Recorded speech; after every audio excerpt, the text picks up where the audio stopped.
কালকে 3টে video already চলে গেছে, তাই 4র্থ নম্বর ভিডিও আর করিনি তো কালকে আমার 3য় নম্বর ভিডিও করার পরে সুতপার একটা ভিডিও এসছে ও ক্রাউড ফান্ডিং নিয়ে গুগল সার্চ করে বলতে বসছে।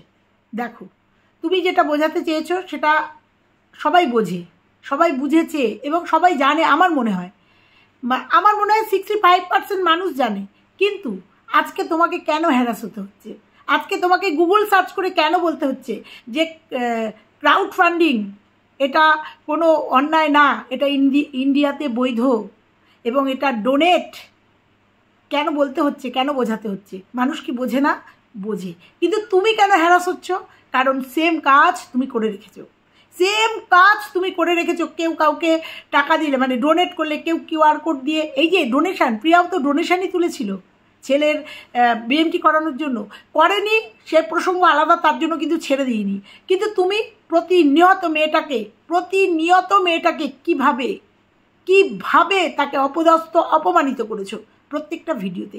এই জন্য আজকে তুমি হ্যারাস হচ্ছ। তুমি কিভাবে আজকে ছোট্ট বাচ্চাটাকে গিফট গেছে, সেই গিফট নিয়ে ভিক্ষা থেকে শুরু করে কি নয় বলেছো, সেই জন্য আজকে হ্যারাস হচ্ছ। তোমাকে ক্রাউড ফান্ডিং বোঝাতে আমার মনে হয় না গুগল সার্চ করে মানুষকে বোঝাতে হবে। তুমি হ্যারাস কেন হচ্ছ সেটা আগে নিজেকে প্রশ্ন করো। আজকে তোমাকে বলতে হচ্ছে তোমার স্থান পরিবর্তন করতে হবে, তোমাকে আজকে বাবাকে দাঁড় করাতে হয়েছে। তুমি বলছো আমার ধৃষ্টতা মার্জনা করবে, অথচ সেই ধৃষ্টতার কাজ তুমি করেছো। কালকে রুনার 1000 টাকা ফেরত দিয়ে ধৃষ্টতা দেখিয়েছো, কারণ রুনা তোমার কাছে টাকা চায়নি। কমিউনিটি পোস্টে দেখেছি টাকা চায়নি। তাহলে এই ধৃষ্টতা কেন করলে? এর জন্য কথা তো শুনতেই হবে। 1000 টাকা দিয়েছে তাই জন্য তুমি কালকে, চলো বন্ধুরা, কালকে ওর করা ভিডিও থেকেই ওকে বলবো কর্মা ইজ ব্যাক। যেভাবে তুমি মানুষকে আক্রমণ করেছো এই কিউআর কোড নিয়ে, এই মানুষকে গিফট নিয়ে, ডোনেশন নিয়ে, আজকে সেটাই তোমার দিকে বুমেরাং হয়ে ফিরে এসছে। এটাই হচ্ছে কর্মা ইজ ব্যাক। ঠিক আছে, চলো মূল পর্বে যাওয়া যাক। বন্ধুরা কেমন আছো তোমরা? নিশ্চয়ই ভালো আছো, আমিও খুব ভালো আছি। কালকে সুইয়ের একটা ভিডিও দেখেছি ক্রাউড ফান্ডিং নিয়ে, ও ডিটেল বলে দিয়েছে এবং ও বলেছে ও কেস নিয়ে কোনো কথা বলবে না, বা অনেক কিছু ও বার্তা দিয়েছে। আমার তাতে কোনো আপত্তি নেই, বা কারোরই কোনো আপত্তি নেই। প্রত্যেকের একটাই কথা, যে কাজগুলো তুমি করে গেছো, যেভাবে এমএসএলদের যেভাবে 3 বেলা করে তাদের নগ্ন করেছো, সেই জন্য আজকে এই ক্রাউড ফান্ডিংয়ের এই কথাটা উঠেছে, ডোনেশনের কথা উঠেছে। 2023 সালের এই ক্রাউড ফান্ডিংয়ের কথা কেন এতদিনে উঠেছে? কারণ তোমার কিছু জিনিস দেখে মানুষের চোখে লেগেছে, কিছু তোমার কার্যকলাপ, তোমার কেনাকাটি, ঘোরা, এগুলো মানুষের চোখে লাগে। কিছু জিনিস অতিরঞ্জিত হয়ে গেলে মানুষের চোখে লাগে, যেহেতু তুমি কিউআর কোড দিয়ে টাকা তুলেছো। আজকে তুমি যদি কিউআর কোড দিয়ে টাকা না তুলে তুমি যদি একটা ফ্ল্যাটও কিনতে না, কারোর কিছু বলার ছিল না। ঠিক আছে, যেহেতু তুমি বলেছো আমার কিচ্ছু নেই, আমার মাথার উপর ছাদ নেই, পায়ের তলায় মাটি নেই, আমি সর্বশান্ত, আমার কাছে ট্রিটমেন্ট করি 1 পয়সা নেই। 2023-এর ঘটনা, তুমি ক্রাউড ফান্ডিং অর্থাৎ কিউআর কোড দিয়েছো। আজকে 23, 24, 25 3 বছরে এত টাকা, তারপরেও তোমার কেস চলেছে, তারপরেও তোমার চলাফেরা, তোমার গতিবিধি, তোমার কেনাকাটি দেখে মানুষের সন্দেহের দানা বেঁধেছে। সেই জন্য মানুষের প্রশ্নগুলো উঠেছে যে তুমি কোথায় পাচ্ছ এত টাকা, তুমি যে করেছিলে, কিউআর কোড দিয়েছিলে, তার টাকার হিসাব দাও। তারও উঠতো না, যদি না তুমি ঘুরে এসেই এই কথাগুলো বলতে যে আমি আমার স্থান পরিবর্তন করছি। প্রথম দিন বললে আমি বাপের বাড়ি না, আমি স্থান পরিবর্তন করছি, আমি কোথাও যাব, কিন্তু বাপের বাড়িতেই তুমি কিন্তু বলেছিলে যাবে না। কিন্তু যখন আমি ভিডিও করেছি, এবং আর কেউ করেছি কিনা জানি না, আমি বলেছিলাম মেয়েরা প্রথম অসহায় হয়ে গেলে ফার্স্ট গিয়ে তার বাবা মার কাছে গিয়েই ওঠে, আশ্রয় নেয়। কিন্তু তুমি হয়তো ঠাকুরনগরেই থাকবে, কারণ এটা নাটক, আমি বলেছিলাম। তো যাই হোক, তারপরেও তুমি 23 সালের কিউআর কোড যেটা বলছিলাম, কেন এতদিন বাদে উঠেছে? আর অনেকেই ধারণা করেছিল যে তোমাদের সঙ্গে এখন সবই তো ভেতরে সেট আপ হয়ে যাচ্ছে, যেটা নাকি মন্দিরের সাথে তোমার হয়েছে, সেটা আমরা দেখেছি পরবর্তীতে যে তোমরা ভেতরে মিটপাট করে নিয়েছো। সত্যি কথায় কেস কামারি কারুর কাম্য না, হয়তো কিছু টাকা পয়সা হ্যারাসমেন্ট, তাছাড়া তো আর কিছু না। তো কেউ আওয়াজ তুলেছিল যে তোমাদের কেস মিটে গেছে, কিন্তু এটুকু জানা উচিত, এটুকু জানি যে তোমাদের কেস যদি উঠে যায় বা মিউচুয়াল হয়ে যায়, যেমন মন্দিরা তোমার মিউচুয়াল হয়ে গেছে, আমাদের চলে এসছে সত্যিটা আমাদের সামনে, তোমরাই দিয়েছো, সেরকম তোমাদেরও সঙ্গেও যদি MSL এর কেসটা মিটে যায় তাহলে দীপ্তিদি অন্তত জানাবে, কারণ এই কেসটার মধ্যে পুরোটা রমা রিমি রয়েছে, আর রমা রিমির সঙ্গে দীপ্তিদির সঙ্গে খুব ভালো সম্পর্ক, হয়তো ওরাই একটা লাইভ করে জানিয়ে দেবে, কিংবা দীপ্তিদির মারফত আমাদের কাছে খবর আসবে, কিন্তু সেরকম কোনো খবর আসেনি। অতএব আমি এটা মনে করিনি, এটার সত্যতা আমি পাইনি যে তোমাদের সঙ্গে ভেতরে ভেতরে মিটমাট হয়ে গেছে, যদিও জানি না, যাই হোক। তো সেক্ষেত্রে তোমার কেস চলছে, সেটাও তুমি কালকে ক্লিয়ার করলে যে আমার কেস চলছে, এখনো পর্যন্ত চলছে, এবং ইকোর্ট সার্ভিসে সেটা শো করছে, বেশ ভালো। কিন্তু প্রশ্ন হচ্ছে তোমাকে কেন এত হ্যারাস হতে হচ্ছে, সেটা তুমি বুঝতে পারছো না? বুঝতে পারছো, তুমি বুঝতে পারছো যে তোমাকে কেন এত হ্যারাস হতে হচ্ছে, কারণ তুমি একসময় মানুষকে মানে নিচু থেকে নিম্নতর কথা বলেছো। তুমি সন্দীপের বাচ্চাটার যখন গিফট গাছে জন্মদিন করেছে, তুমি কি নয় বলেছো, কি না বলেছো, ভালোবেসে গিফট দিয়েছিল বাচ্চাটাকে সবাই, তুমি ভিখারি থেকে শুরু করে কি বলনি, যদিও তারা কিন্তু QR কোড দিয়েছিল না, তুমি কিন্তু বলেছিলে, কিন্তু তুমি কি তখন জানতে না যে এই যে QR কোড বা এই যে ক্রাউড ফান্ডিং, এটা ডোনেটটা কোনোদিন এটা বৈধ? তুমি জানতে না এটা? তুমি জানতে না যে মানুষ মানুষকে গিফট করতেই পারে, ভালোবেসে গিফট করতেই পারে, হ্যাঁ সে যদি চায় গিফট ফেরত চায় তাকে দিয়ে দেওয়া এটাই ভালো। তুমি জানতে না এই কথাগুলো? জেনেও তুমি কিভাবে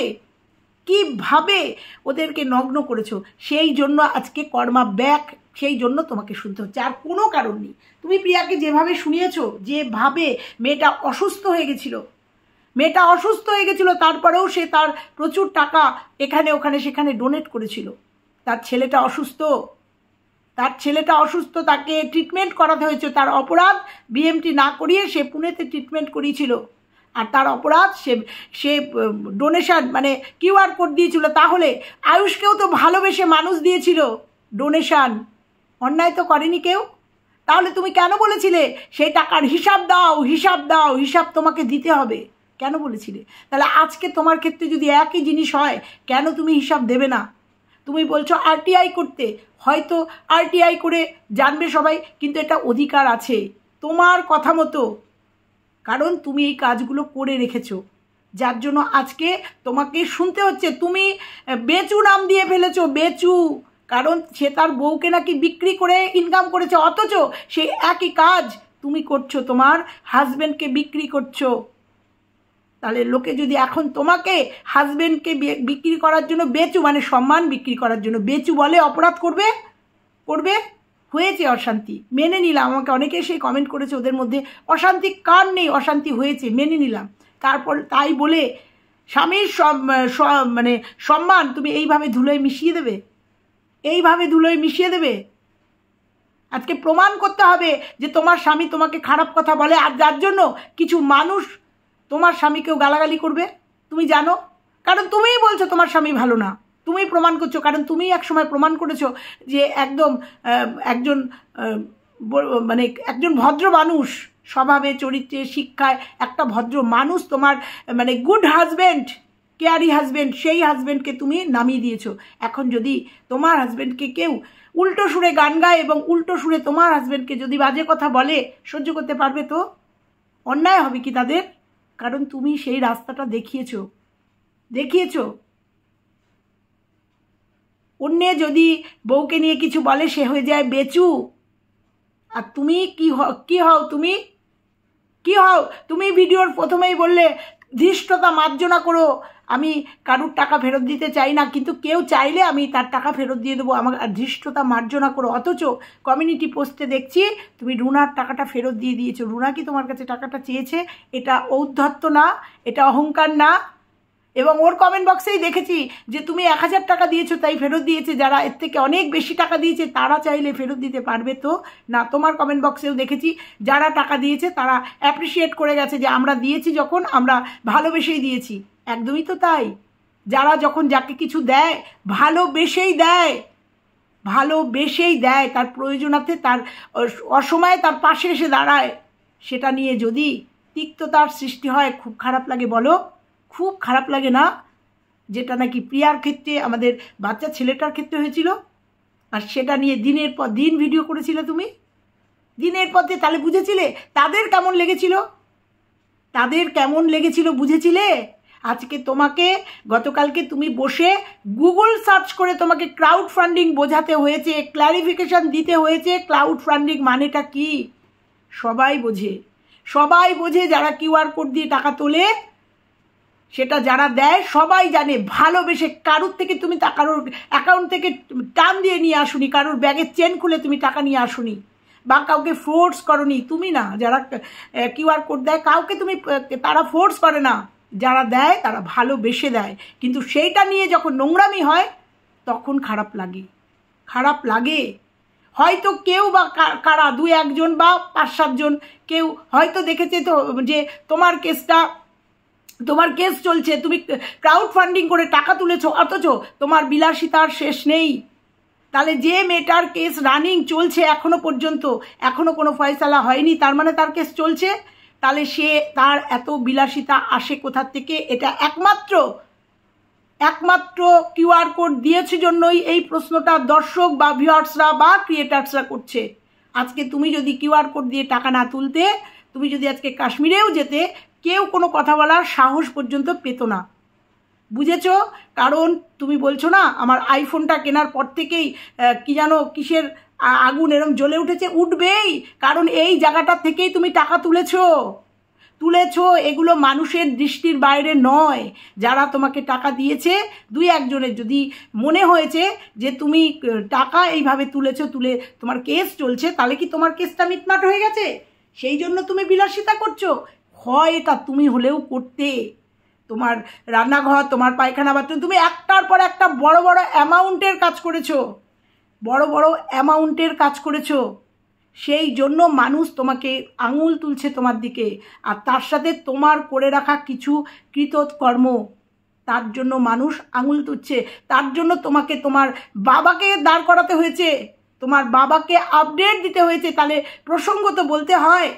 তোমার বাবা যখন তুমি এই যে 23 সালে যে সমস্ত ভিডিও করেছো, সেই সমস্ত ভিডিওতে তুমি নাকি তোমার বাবার কথা ভীষণভাবে শোনো, তোমার কমেন্ট বক্সে এসছে। তাহলে সেই সময় মেয়েকে বাধা দেয়নি কেন? একটা কেসের পরেই কেন?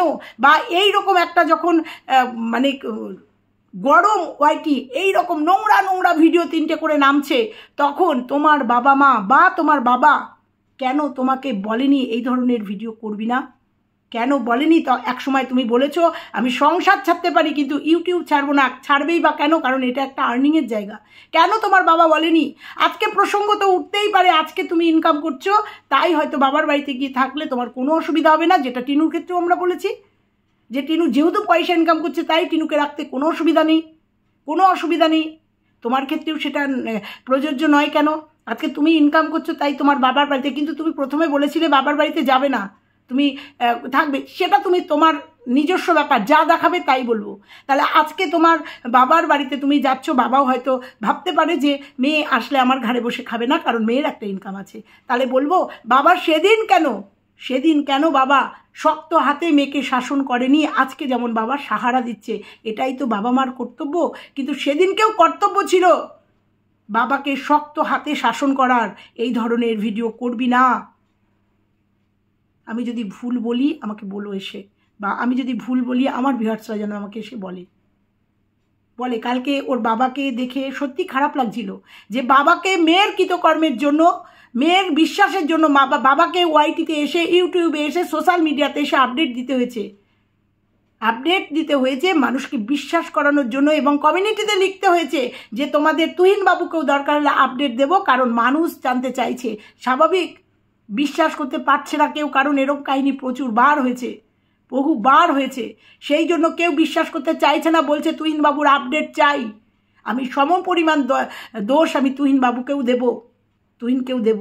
কারণ যখন এই ধরনের ঘটনা ঘটেছে তখন কেন করেনি? যদি এই কেস কামারি যদি আসল কারণ হয়, আমার তো মনে হয়, আমি যদি বলি এটাও একটা কারণ হতে পারে। স্বামী স্ত্রীর অশান্তির কারণই হয়তো এই ইউটিউব, এই ইউটিউবের এই ভিডিও হয়তো তুহিনের কথার সাথে মানে তুহিন হয়তো দিনের পর দিন বারণ করেছে, কারণ তুহিন প্রত্যেকটা ভিডিও দেখে, ও নিজেই বলেছে প্রত্যেকটা ভিডিও দেখে, এবং তুহিন হয়তো দিনের পর দিন বারণ করেছে যে এই ধরনের ভিডিও করো না বা বন্ধ করো। তখনই কথা হয়েছিল যে আমি সংসার ছেড়ে দেবো তাও ভালো, কিন্তু আমি ছাড়তে পারবো না।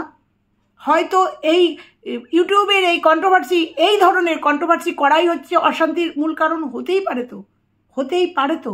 আর সেটা এখন মহিরুহে পরিণত হয়েছে, হতে পারে তো যাই হোক, তুমি যা দেখাবে আমরা তাই বলবো। তুমি কালকে ক্রাউড ফান্ডিং বলেছো, তার জন্য আজকে কথাগুলো বলে গেলাম, সবাই জানে। কিন্তু তোমাকে কেন প্রত্যেকে আঙুল দেখাচ্ছে, কেন তোমাকে প্রত্যেকে বলছে, কারণ তুমি বলে রেখেছো ওই কথাগুলো। তোমার জন্য তোমাকে শুনতে হচ্ছে করবা ইজ ব্যাক, পরজন্ম বলে কিচ্ছু নেই, এই জন্মের রেজাল্ট এই জন্মেই পাবে, সেইটা তোমাকে শুনতে হচ্ছে। তুমি আজকে ক্ল্যারিফিকেশান দিতে বসলে তো হবে না যে ক্রাউড ফান্ডিংয়ের মানে কি, ডোনেট, মানুষকে ভালোবেসে টাকা দেওয়া, গিফট। কারণ এইগুলো তো আরও যারা করেছিল তাদেরকে নিয়ে অনেক কথা বলে গেছো, অনেক নোংরা থেকে নোংরাতম কথা বলে গেছো। তাই জন্য আজকে শুনতে হচ্ছে। শেষে তুমি যে বার্তাগুলো দিলে সেটা একান্তই তোমার এক ব্যক্তিগত এবং পারিবারিক, এবং বলেছিলাম যে আমি কমিউনিটি পোস্ট দেখে তোমাকে ভিডিওগুলো করেছিলাম, একান্তই পারিবারিক আর ব্যক্তিগত। তুমি তোমার ফ্যামিলির সম্মান কী করে বজায় রাখবে সম্পূর্ণ তোমার ব্যাপার। শেষে একটা কথা বলবো, কন্ট্রোভার্সি ক্রিয়েটার হয়ে, সহ ক্রিয়েটার হয়ে একটা কথাই বলবো, সংসার করতে গেলে অনেক ঝড় ঝাপটা, অনেক অশান্তি, অনেক কিছু হয়, সেগুলোকে ওভারকাম করেই সংসার। তবে একটা কথা বলবো, তুমি কিন্তু কোথাও কখনো ডিভোর্সের কথা বলনি, আমি চাইও না তুমি ডিভোর্সের কথা মুখেও আনো। হ্যাঁ, সেপারেশান, তোমরা একটু আলাদা থাকবে। দেখো, যদি মনে করো যে আলাদা থেকে তোমাদের মেন্টালটা ঠিক হবে, স্থিতিশীল হবে, তাহলে বাপের বাড়িতে গিয়ে দিন 15-20 থাকো। কিন্তু এখানে একটা প্রশ্ন এসে যায়, তোমার শেরু কোথায় থাকবে? তোমার শেরু না সন্তানের মতো? প্রসঙ্গ তো মনে পড়ে গেল, তোমার শেরু কোথায় থাকবে? মিঠুদি তো তোমার শেরুকে সারা জীবনের জন্য নেবে না। মিঠুদিও তোমাদের মিঠুদি, আমার কিন্তু মিঠুদি না। ও তো মনে হয় একটা চাকরি করে, যে দুটো ভিডিও দেখলাম তাতে মনে হলো সেও তো চাকরি করে। তাহলে কে দেখবে? তোমার হাজব্যান্ড অফিসে যায়, তোমার শ্বশুর শাশুড়ি লোমে অ্যালার্জি আছে, তাহলে ওই বাচ্চাটাকে কে দেখবে?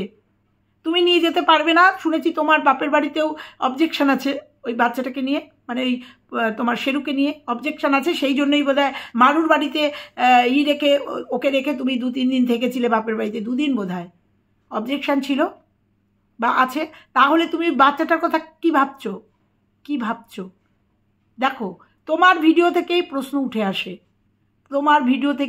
উঠে আসে, কারণ তুমি প্রথম না দ্বিতীয় ভিডিওতে বলেছিলে আমি স্থান পরিবর্তন করছি, তাই বলে আমি বাপের বাড়িতে গিয়েও থাকবো না, তুমিই বলেছিলে। তারপরে তুমিই কালকে আপডেট দিয়েছে, বাবাকে দিয়ে আপডেট দিয়েছে, হ্যাঁ ও চলে আসছে আমার কাছেই। অনেকবার দেখেছি, অনেকবার হয়েছে, যাই হোক তোমার বাবা আপডেট দিয়েছে অনেক।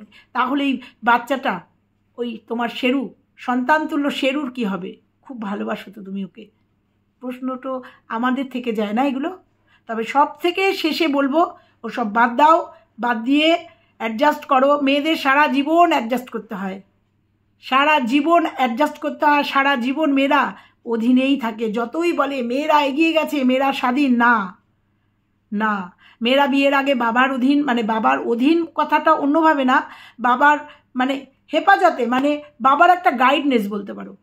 বিয়ের পরে স্বামীর, বৃদ্ধ বয়সের ছেলের বা সন্তানের, এটাকে ভালোবাসার গাইডনেস বলে। বুঝতে পেরেছ? একটা কথাই বলবো, আমি এটাও বলেছিলাম তোমাকে, একা একটা মেয়ে যদি গিয়ে ভাড়া কোথাও থাকো, কি দুর্বিষয়, কি পরিস্থিতি হবে, সেটা যে মেয়েটা থাকে সেই মেয়েটাই বুঝবে। অনেক পরিস্থিতি, অনেক প্রতিকূল পরিস্থিতি সৃষ্টি হয়ে যাবে একটা মেয়ে যখন বাইরে গিয়ে প্রথমত ভাড়া পাওয়া খুব টাফ হয়ে যাবে, তবুও বলেছিলাম। তো যাই হোক, যদি সিদ্ধান্ত নাও তাহলে বাপের বাড়িতে গিয়ে থেকো। তবে আর একটা কথা আমার মনে চান দিয়েছে, যেমন তোমাকে কালকে বলে গেছিলাম যে জিনিসপত্রগুলো দিতে গেছো, ওই জন্য মেজো বোনকে ডেকেছো, ছোটো বোন নেই, তুমি এটাকে সুন্দর করে একটা কন্টেন্ট বানিয়েছো, ঠিক আছে। তবে আর একটা কথা আমার মনে হয়েছে, তোমার মাকে দেখিনি ভিডিওতে, তুমি বলেছো মা খুব অসুস্থ, ছোটো বোনও বাড়িতে নেই। এটাও হতে পারে যে মার দেখভাল, বাবা অফিসে চলে যায়, অফিস না কাজে চলে যায়, মা একা থাকে। মেয়েদেরও তো একটা ডিউটি আছে, কর্তব্য আছে, হতে পারে এটা হতে পারে যে বাড়িতে একটা মনোমালিন্য হয়েছে, তার সাথে মায়ের শরীর খারাপ। তুমি বাপের বাড়িতে গিয়েও 7 দিন 8 দিন 10 দিন থাকতেই পারো, মারও দেখভাল হবে, মার শরীরটাও খারাপ, যেটা তুমি শো করতে পারলে না, মুখে বললে। হয়তো এটাও হতে পারে, এটাকেও তুমি কন্টেন্ট বানিয়ে দিয়েছো। দেখো তুমি যেগুলো করে এসছো, আমাদের যেগুলো ডাউট হচ্ছে, আমার যেগুলো ডাউট হচ্ছে, আমি সেটা তুলে দিলাম। আমার সেটা মনে হচ্ছে মার শরীর খারাপ হতে পারে, এটাকে তুমি একটা কন্টেন্ট বানিয়ে ফেললে যে মায়ের শরীর খারাপ, বাপের বাড়িতে গিয়ে 8-10 দিন থাকবো আমি, আর তোমার এই বাড়িতে তোমার তো আছেই, তোমার শ্বশুর শাশুড়ি আছেই, তোমার হাজব্যান্ডকে হয়তো রান্নাবান্না করে দেবে, কারণ দেখেছি ওনাদের কাছে। সেক্ষেত্রেও কিন্তু শেরু একটা প্রবলেম হয়ে দাঁড়ায়, শেরুকে কোথায় রাখবে? তাও হয়তো 5-7 দিন বা 4-5 দিনের জন্য হয়তো মিঠুদি রাখলেও রাখতে পারে, কারণ ওরাও তো শেরুকে ভীষণ ভালোবাসে, হতে পারে। দেখো এগুলো সবই আমরা একটা ক্যালকুলেশন করে বলি, কন্ট্রোভার্সি ক্রিয়েটার তো, কিন্তু পরবর্তীতে সেই কথাগুলো মিলে যায়। ঠিক আছে? তো যাই হোক, ভিডিওটা অনেক বড় হয়ে যাচ্ছে, এটুকুই তোমাকে বলে গেলাম। যেটা করবে চিন্তা ভাবনা করে করবে, যেটা করবে মনে করবে এটা কন্ট্রোভার্সি জোন, যেটা করবে তার সাথে তুমি যদি রিলেট থাকো, তাহলে সেটা তুমি শুনতে বাধ্য, সেটা তোমার দিকে আঙুল উঠবেই।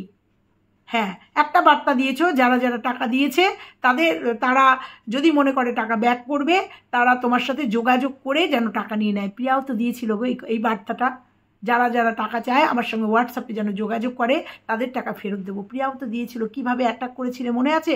যদি মনে না থাকে সেই ভিডিওগুলো একবার দেখো, তাহলে বুঝতে পারবে। আজকে তুমি যে জায়গায় দাঁড়িয়ে আছো, সেদিনকে প্রিয়া সেই জায়গায় দাঁড়িয়েছিল। প্রিয়ার কি পরিস্থিতি হয়েছিল, তার মধ্যে ওর অসুস্থ ছেলেটা ছিল সঙ্গে। একটু দেখো তো, একটু মনে করো, তাহলেই বুঝতে পারবে যে আজকে কেন তোমার দিকে আঙুল উঠছে, বুঝতে পারবে। তো চলো বন্ধুরা, আজকে এটুকুই থাকলো ওর ভিডিও থেকে। ক্রাউড ফান্ডিং ও বোঝাতে আসলো গুগল দেখে।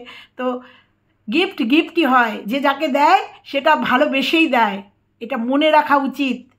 সেটা কিউআর কোড হোক আর যা এমনি গিফটই হোক, সেটা ভালোবেসেই দেয়। ঠিক আছে? কিন্তু তাই বলে যদি চেয়ে কিছু নেয়, সেটা হচ্ছে ভিক্ষা, কিন্তু এখানে সেটা নয়। ঠিক আছে? চলো আজকের মতো ভিডিওটা এখানেই শেষ করলাম। ভালো লাগলে লাইক কমেন্ট শেয়ার, চ্যানেলে নতুন হলে চ্যানেলটা সাবস্ক্রাইব করো। টাটা।